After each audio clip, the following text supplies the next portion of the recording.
எங்க என்ன சின்ன பொண்ணு? எங்க எனக்கு ஒரு 5000 தாங்கலாம். இது 5000 வேணுமா? ஏன் 10,000 15,000 கேள, ஏன் குறைச்சு கேட்க? நானே மாச கடைசியில கையில காசு இல்லாம திணறிட்டு வரேன்.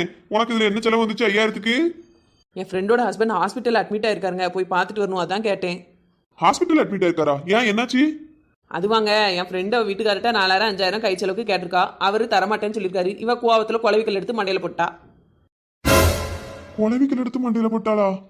ஆமாங்க, ஐயோ பாவம், வீட்டுக்காருக்கு இப்படி ஆயிட்டேன்னு ஒரே அழுவை நேற்று ராத்திரி எல்லாம். அதான் ஒரு 8 பேர் பார்த்துட்டு ஆறுதல் சொல்லிட்டு வருமேனு உங்ககிட்ட கேட்டேன். நீங்க கேட்ட ரூபா இல்லைன்ட்டிய. சரி விடுங்க, இனி நான் பார்த்துக்கிட்டேன். பாத்துக்கிட்டுதான்க்கா, இவனும் குளவிக்கல்ல தூக்கிட்டு வந்துருவாளோ? சின்ன பொண்ணு, என்னங்க?